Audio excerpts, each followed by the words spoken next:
Hi friends, இது ஜெஸி rice. ஒரு அலுவலகத்தில் ஒருவருக்கு திடீர்னு அவருடைய வேலையிலேருந்து இடம் மாற்றம் பண்ணாங்க. எப்படி பண்ணாங்கன்னா, அவர் செஞ்சுக்கிட்டு இருந்த ஒரு பதவியிலேருந்து கொஞ்சம் குறைவான ஒரு பதவியை அவருக்கு கொடுத்தாங்க. அப்போ அவர் கேட்டார், நான் என் இடத்துல ஒழுங்காக தானே வேலை செஞ்சுக்கிட்டு இருந்தேன், என்ன எதுக்காக நீங்கள் இந்த மாதிரி பண்ணுறீங்க அப்படின்னு சொல்லி கேட்டார்.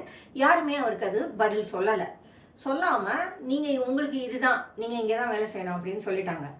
முதல்ல இவர் ரொம்ப வருத்தப்பட்டார். என்ன இப்படி பண்ணிட்டாங்க, நான் எவ்வளோ சின்சியராக வேலை செஞ்சேன், என்ன போய் இந்த மாதிரி ஒரு பதவிக்கு இறக்கிட்டாங்களே, நான் அப்போ செஞ்ச வேலையெல்லாம் வீணாக போகுதில்ல அப்படின்னு.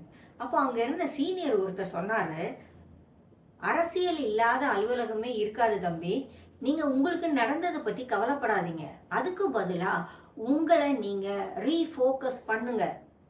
இந்த பதவியில் நீங்கள் எப்படி நல்லா வேலை செய்யலாம், இங்கே இருந்து நீங்கள் இன்னொரு பெரிய இடத்துக்கு போகிறதுக்கு உங்களை எப்படி தயார் செய்யலாம்னு நீங்கள் பாருங்கள்.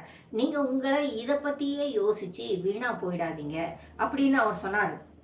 திரும்ப திரும்ப யோசிங்க, நீங்கள் இங்கே உட்கார்ந்துக்கிட்டு அடுத்தாப்புல உங்களை எப்படி இம்ப்ரூவ் பண்ணலாம் அப்படின்னு. கொஞ்ச நாள் புலம்பிக்கிட்டே இருந்த இந்த தம்பி என்ன பண்ணாங்க, அதுக்கப்புறம் இந்த இடத்துல இருக்கிற வேலைகளை நல்லா படித்தாங்க, நல்லா செய்ய ஆரம்பித்தாங்க. இங்கே இருந்து ப்ரமோட் ஆகிறதுக்கு என்னென்ன படிக்கணுமோ அதையெல்லாம் படித்தாங்க. காலம் மாறிச்சு. ஒரு 4-5 வருஷம் கழிச்சு இவர் எதிர்பாராத ஒரு ப்ரமோஷன் அவருக்கு கிடைச்சிது. லைஃப் எப்பவுமே நம்மக்கிட்ட இது மாதிரி சில கேம்களை ஆடத்தான் செய்யும். ஏன்னா நம்மை சுற்றி இருக்கிற மனிதர்கள் எல்லாருமே அரசியல் செய்கிறவங்களாக தான் இருப்பாங்க. அரசியல்லேருந்து விலகி இருக்க நம்மளால முடியாது. ஒருவேளை நம்மளால அரசியலை திருப்பி செய்கிற அளவுக்கு நமக்கு அறிவு இல்லாமையும் இருக்கும். அப்படி இருக்கும்போது எந்த இடமா இருந்தாலும் சரி, அந்த இடத்துல நாம் நம்மளுடைய திறமைகளை, நம்மளுடைய வேலை திறமையை, அறிவை காட்டுறதுக்கு, எஸ்டாப்ளிஷ் பண்ணுறதுக்கு நாம் முயற்சி பண்ணுவோமா இருந்தால் ஆட்டோமேட்டிக்காக நமக்கான கதவுகள் திறக்கும். ஏன்னா வேலை செய்கிறவங்க கண்டிப்பாக வேணும். அரசியல் பண்ணுறவங்க ஏதாவது வழியில் உள்ளே உட்காந்துருப்பாங்க. அதை பற்றி நீங்கள் கவலைப்படாதீங்க. ஒரு ஆஃபீஸில் 10 பேரும் அரசியலே பண்ணிக்கிட்டு இருந்தால் வேலை யார் செய்வா? வேலை செய்யறதுக்கும் 4 பேர் வேண்டி இருக்கும். அந்த 4 பேரில் ஒருத்தராக நம்ம போக முடியும் இல்லையா?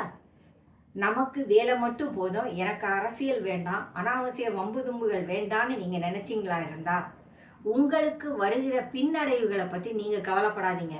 பின்னடைவுகள் ஒரு நாளும் நம்மைய அப்படியே கொண்டு போய் குழியில் தள்ளிடாது. நாம் திரும்ப நம்மளே ரீஃபோக்கஸ் பண்ணிக்கலாம். வேற ஒரு இடத்துக்கு முன்னெடுத்து நம்மளை நாம் முன்னேறி போக முடியும். ஆகையினால எந்த வகையான பின்னடைவுக்கும் நீங்கள் கவலைப்படாதீங்க. தொடர்ந்து நீங்கள் ஃபோக்கஸ்டாக இருங்க. உங்கள் வேலைகளை தொடர்ந்து செஞ்சுக்கிட்டே இருங்க. அடுத்தடுத்த படிக்கு நீங்கள் போகிறதுக்கு உங்களை நீங்கள் தயார் பண்ணிக்கிட்டே இருங்க. நீங்கள் நிச்சயமாக ஜெயிப்பீங்க. உங்களுக்கான கதவுகள் கண்டிப்பாக திறக்கும்.